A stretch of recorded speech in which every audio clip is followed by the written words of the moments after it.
10টা আলামত যদি আপনার মধ্যে থাকে তাহলে জেনে নেবেন আপনাকে জাহান্নামে জ্বলতে হবে, আপনি যত বড় হাজী সাহেবই হন না কেন। আল্লাহ বলতেছে কোরআনুল কারিমে একটা না একাধিক আয়াতের মধ্যে যে আমি ওরে পছন্দ করি না। আল্লাহ যারে পছন্দ না করবে সে কি জান্নাতে না জাহান্নামে? আরো জোরে বলেন। নামাজ যিনি পড়বেন যাবতীয় পাপ থেকে তিনি বেঁচে থাকবেন। কারা এই মানুষগুলো যাদেরকে আল্লাহ সুবহানাহু ওয়া তাআলা পছন্দ করেন না, ভালোবাসেন না? 1 নম্বর সূরা বাকারার 190 নম্বর আয়াতের মধ্যে আল্লাহ রাব্বুল আলামিন বলছেন ইন্নাল্লাহা লা ইউহিব্বুল মুতাদিন। রাব্বুল আলামিন বলছেন সীমা লঙ্ঘনকারীকে আল্লাহ রাব্বুল আলামিন পছন্দ করেন না। আপনার আমার আশপাশে অনেক লোক আছে যে লোকগুলো দাবি করে ইমানদার, যে লোকগুলো দাবি করে আমি নামাজি, যে লোকগুলো দাবি করে আমি মুসল্লি, কিন্তু এই লোকগুলো সীমা লঙ্ঘনকারী। সমাজের মধ্যে অশান্তি তৈরি করে, রাষ্ট্রের মধ্যে অশান্তি তৈরি করে, এলাকার মধ্যে ফ্যাসাদ তৈরি করে। কোনো মানুষ তার থেকে নিরাপত্তা লাভ করতে পারে না। ও যত বড় হাজী সাহেবই হোক না কেন, টাটকা হাজি হোক, নগদ হাজি হোক, বাকি হাজি হোক, পুরাতন হাজি হোক, ডাবল হাজি হোক আর ট্রিপল হাজি হোক, যত বড় মুসল্লি হোক, আল্লাহ রাব্বুল আলামিন বলছে আমি তারে ভালোবাসি না। বলুন নাউজুবিল্লাহ। তাহলে 1 নাম্বার যারা বিশৃঙ্খল আচরণ করে আল্লাহ তাআলা তাদেরকে পছন্দ করেন না। 2 নম্বর আল্লাহ রাব্বুল আলামিন কি বলছেন খেয়াল করেন, সূরা বাকারা 276 নম্বর আয়াত, লা ইউহিব্বু কুল্লা কাফফারিন আসীম। রাব্বুল আলামিন অবিশ্বাসী পাপীদেরকেও ভালোবাসেন না। সূরা বাকারার মধ্যে বলেছেন এমন কিছু মানুষ আছে খায় আল্লাহর, পরে আল্লাহর জমিন ব্যবহার করে, আল্লাহর সব কিছু ব্যবহার করছে আল্লাহর, আর গোলামি সামসামি করতেছে লিডারের। আছে না নাই? খাইলো আল্লাহর, পড়লো আল্লাহর, পূজা দিচ্ছে মন্দিরে গিয়া মূর্তির। অনেকে এরকম আছে। আল্লাহ রাব্বুল আলামিন বলছে বান্দারে তোরে আমি খাওয়াইলাম, পড়াইলাম, অক্সিজেন দিলাম, পানি দিলাম, সব কিছু আমি তোরে দিলাম, আর তুই গোলামি করলে আরেকজন মানুষের, আরেকজন মূর্তির। আমি আল্লাহ রাব্বুল আলামিন কিয়ামতের ময়দানে তোরে ছাড়বো না। নাউজুবিল্লাহ। একজন মানুষ কি পরিমাণ অক্সিজেন ব্যবহার করতেছে প্রতিদিন, 24,000 টাকার অক্সিজেন। এই যে আমরা যে নিঃশ্বাস নিচ্ছি, অক্সিজেন যদি হসপিটাল থেকে কেনা লাগতো 24,000 টাকা আপনার প্রতিদিন হসপিটালে বিল দেওয়া লাগতো। তার মানে 1 মাসে 7,20,000 টাকার অক্সিজেন আল্লাহর কাছ থেকে ফ্রি নিয়েছেন। সুবহানাল্লাহ বলেন না? তো এই যে অক্সিজেনটা দিচ্ছে কে? আল্লাহ। প্রিয় ভাইরা আমার, 3 নাম্বার কাদেরকে আল্লাহ পছন্দ করেন না। রাব্বুল আলামিন বলছেন ফা ইন্নাল্লাহা লা ইউহিব্বুল কাফিরিন। আল্লাহ রাব্বুল আলামিন বললেন অকৃতজ্ঞ ব্যক্তিদেরকে আল্লাহ রাব্বুল আলামিন ভালোবাসেন না।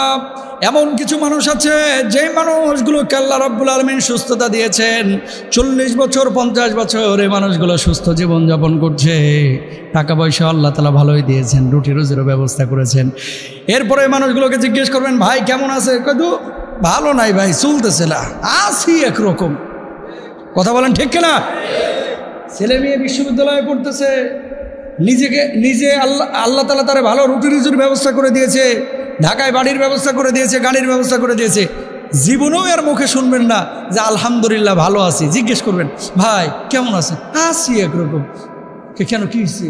এই চলতেছে ভাই। দিনকাল কেমন চলতেছে? এই টানে টুনে যাচ্ছে। ছেলে মেয়েরা কেমন আছে? ভাই খুব একটা সুবিধার নাই ভাই। বউ কেমন আছে? ভাবি কেমন আছে? হেয়ার কথা আর কয়েন না, মোটা হয়ে গেছে, খালি ডায়াবেটিসে টানাটানি, এর নিয়ে আরও যন্ত্রণায় আছি। কোনো সময়ের মুখে শুকরিয়া পাবেন না। কথা বলেন, এরকম লোক আছে না নাই? কোনো সময় শুকরিয়া পাবেন না। যেদিন বেতন পাইছে সেদিন তো মনটা একটু ভালো থাকে, আজকে পাইছি 30,000, এই দিনও এরা খুশি পাবেন না। তার মানে কি? এগুলো অকৃতজ্ঞ। এগুলো কি? মানুষ বড় নেমু খারাম ভাই, বড় গাদ্দার মানুষ। কিছু কিছু ছেলে পেলে আছে যাদের হাত নাই, ট্রেনের নিচে পড়ে হাত কেটে গেছে, রোড অ্যাক্সিডেন্টে পা ভেঙে গেছে, হুইল চেয়ারে চলতেছে না। আপনার তো 2টা পা আছে, 2টা হাত আছে, হুইল চেয়ারে যে মানুষটা চলতেছে এর একবার জিজ্ঞেস করেন যে আজকে যদি 2টা পা তোমার দেওয়া হতো তুমি কেমন খুশি হইতা? সে জবাব দিতে হয়তো বা যে আমার জীবন পাওয়ার চাইতে পা 2টা পাওয়ার কারণে আরো বেশি খুশি হইতাম। কথা বলেন ঠিক কেনা? আপনার যে 2টা হাত আল্লাহ তাআলা দিয়েছে, আপনারা যে 2টা হাত আল্লাহ তাআলা দিয়েছে, এটা যে কত বড় নিয়ামত। যার হাত নাই ওরা জিজ্ঞেস করেন। ফেসবুকে মাঝে মাঝে একটা ভিডিও আমার সামনে আসে, কি যেন নাম, আব্দুল মতিন নাকি, আল্লাহ মাফ করুক, ছেলেটা নাকি ওই আর্জেন্টিনার পতাকা দোকানের ওপরে উড়াইতে গিয়া কারেন্টের সাথে লাগিয়া 2 হাত 2 পা নষ্ট হয়ে গেছে। এখন হুইল চেয়ারে শুধু শরীরটা নিয়ে চলে। আমি দেখে মাঝে মাঝে আফসোস করি, আল্লাহু আকবার, আল্লাহ আমাদের কত ভালো রাখছে। তারে আল্লাহ পরীক্ষা করেছে, আল্লাহ মাফ করুক, যে দুইটা হাত নাই, দুইটা পা নাই। একটাবার চিন্তা করেন তো, এই যে রাস্তাঘাটে অনেক ফকিরও এরকম থাকে কিন্তু, যে হাতও নাই, পাও নাই, চোখও অন্ধ, একটা জিন্দা লাশের মতো পড়ে থাকে। ওই মানুষটার দিকে তাকায় দেখেন যে তার চাইতে আপনি কত ভালো আছেন। 4 নম্বর আল্লাহ রাব্বুল আলামিন বলছেন, আল্লাহু লা ইউহিব্বুয যালিমিন। আমার আল্লাহ রাব্বুল আলামিন বললেন, যারা সমাজের মধ্যে জুলুম করে, মানুষের উপরে জালেমের মতো আচরণ করে, মানুষের উপর অন্যায় অত্যাচার করে, এদেরকে আল্লাহ ভালোবাসেন না। এই জায়গাটা এখন অনেক মানুষ আমরা ধরা খেয়ে যায়। মানুষের সুযোগ পাইলে ক্ষতি করি, আরেকজনের উপরে জুলুম করি, টাকা ধার নিয়ে টাকা শোধ করতে চায় না। আরেকজনের উপরে সম্পদ ছিল, আরেকজনের মালিকানায় সম্পদ ছিল, সম্পদটা নেওয়ার পরে আমার পাওয়ার আছে এই জন্য সম্পদটা অনেক সময় দিতে চায় না। আরেকজন মানুষের নামে মিথ্যা মামলা দিয়ে অনেক সময় হয়রানিও করে। এই ধরনের জুলুম করাকে আল্লাহ রাব্বুল আলামিন কখনোই পছন্দ করেন না। এই মানুষগুলোকে আল্লাহ রাব্বুল আলামিন জাহান্নামে নিক্ষেপ করবেন। বলুন নাউযুবিল্লাহ। কারে আপনি ঠকাচ্ছেন? কারে? আল্লাহরে? ইম্পসিবল, কিডনি পচায় দেবে, হার্টে ব্লক ধরা পড়বে। এবার দৌড়ের উপর থাক, ধানমন্ডি আর ঢাকা সাভার, কথা বলেন না কেন? এরপরে আর ওগুলো করার টাইম পাবেন না। হার্টে এমন ব্লক ধরা দিবে, তো 7টা ব্লক ধরা পড়েছে, কিডনি এমন প্রথম শুরু করবে, এরপরে মামলা, জুলুম, আরেকজনের হক নষ্ট, ও সুযোগ নাই। এবার ডাক্তারের পেছনে ঘুরতে ঘুরতে জীবন শেষ। তো ওটা ভালো নাকি নিট অ্যান্ড ক্লিন, সবার সাথে ভালোভাবে চলা এটা ভালো? অবশ্যই সবার সাথে মিলেমিশে চলা, কারো উপরে জুলুম না করা, এটাই ভালো, ঠিক কিনা? তো আল্লাহ সুবহানাহু ওয়া তাআলা এই কথা এখানে বলে দিয়েছেন সূরা আলে ইমরানের 57 নম্বর আয়াতে, যে খবরদার বান্দারে, কখনো জুলুম করিস না মানুষের উপরে, আমি আল্লাহ রাব্বুল আলামিন কিন্তু ছাড় দিব না, ঠিক কিনা প্রিয় ভাইরা আমার? এরপর আল্লাহ সুবহানাহু ওয়া তাআলা কি বলছেন? এরপরে রব্বুল আলামিন বলছেন, ইন্নাল্লাহা লা ইউহিব্বুল ফারিহিন। আল্লাহ গর্বিত উৎফুল্লকারীদের ভালোবাসেন না। সূরা নিসার 36 নম্বর আয়াতের মধ্যে বলেছেন, ছেলে GPA 5 পেয়েছে, বাপরে বাপ, মায়ও গিয়ে নাচানাচি করতেছে। GPA 5 পাওয়ার পরে বাপ মার উচিত ছিল সিজদায় লুটায় পড়া। আমার আল্লাহ রাব্বুল আলামিন আমার মেয়ের মেধাটা ভালো রাখছিল, তাই GPA 5 পাইছে। কথা কন না কেন? এরপর আল্লাহ রাব্বুল আলামিন কি বলছেন খেয়াল করেন, ইন্নাল্লাহা লা ইউহিব্বু মান কানা মুখতালান ফাখুরা। আল্লাহু আকবার। অহংকারীদেরকে আল্লাহ পছন্দ করেন না। এটা বড় সমস্যা আমাদের। আমি তো ডিরেক্ট বলি, এই জন্য অনেকে লাইগা যায় আর কি। আসলে এই কথাগুলো যেভাবে আল্লাহ বলেছে এভাবে বলাই উচিত। সবসময় মিঠা কথা মানে চলে না বলতে কি, নবীজি যেখানে গরম হওয়ার দরকার এখানে গরম হয়েছেন, যেখানে নরম হওয়ার দরকার সেখানে নরম হয়েছেন। মিষ্টি মিষ্টি কথা সবসময় মানুষের ভেতরে ঢুকে না, কিছু কিছু জায়গায় একটু কড়া হতে হয়। এই যে অহংকার, আল্লাহ তাআলা বলতেছেন যে অহংকারকারীকে আমি পছন্দ করি না। কুড়াল নিয়ে এসা লাকড়ির ওপরে কোপ না দিয়ে নিজের পায়ে কোপ দিলেন, ক্ষতি আপনার হইলো না কুড়ালের হইলো? ক্ষতি হইলো আপনার, কুড়ালের কিন্তু কোনো ক্ষতি নাই। তাহলে আপনি কেন হিংসা করবেন, কেন অহংকার করবেন? খবরদার, কখনো আমরা অহংকার করব না, ইনশাল্লাহ বলেন। শুনেন, একটা মূলনীতি মাথায় রাখবেন, যখন আরেকজনের জন্য দোয়া করবেন, আরেকজনের জন্য যখন কল্যাণ কামনা করবেন, এই কল্যাণটা আপনার দিকে ফিরে আসবে কিন্তু। যে আল্লাহ তারে তুমি সুস্থ করো, আল্লাহ তুমি তার হায়াতে রিজকে বারাকা দান করো, আল্লাহ তুমি তাকে কবুল করো, এইভাবে যখন দোয়া করবেন এটা কিন্তু আপনার দিকে ব্যাক আসবে। কখনো অহংকার করবেন না। এরপর আল্লাহ রাব্বুল আলামিন বলছেন, ইন্নাল্লাহা লা ইউহিব্বুল মুসরিফিন। সূরা আনআমের 141 নম্বর আয়াতে আল্লাহ সুবহানাহু ওয়া তাআলা বললেন, আল্লাহ অপব্যয়কারীকে পছন্দ করেন না। অপব্যয়কারীকে, আপনার কাছে 200 টাকা কোনো ম্যাটারই না, কোনো বিষয় না, আর আরেকটা মানুষ 200 টাকার লাগে দেখেন ওখানে সিরিয়াল ধরে গেটের সামনে বসে রয়েছে।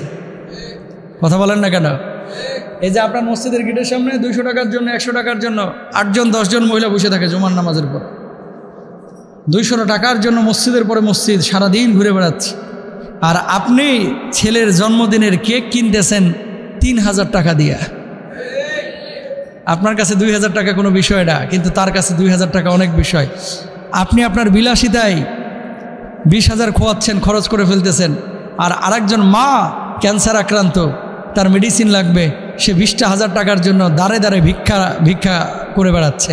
তার মানে কি, পৃথিবীর মানুষ দেখেন, আল্লাহ তাআলা কাকে কি অবস্থায় রাখবে এটা আল্লাহর সিদ্ধান্ত। আপনি কখনো অপচয় করবেন না। ইন্নাল মুবাজ্জিরিনা কানু ইখওয়ানাশ শায়াতিন। আল্লাহ রাব্বুল আলামিন বলছেন যে নিশ্চয় অপচয়কারীরা হচ্ছে শয়তানের ভাই। টাকা আজকে আপনার আছে, কালকে আপনার নাও থাকতে পারে, সুতরাং অপচয় অপব্যয় এটা কখনো করবেন না। আল্লাহ নিজে বলছেন যে আমি অপচয়কারীকে পছন্দ করি না, ভালোবাসি না। তো আল্লাহ যদি পছন্দ না করেন তাহলে সে মানুষটা জাহান্নামে যাবে। নাউজুবিল্লাহ বলেন। এরপর আল্লাহ সুবহানাহু ওয়া তাআলা বলছেন ইন্নাল্লাহা লা ইউহিব্বুল খাইনিন।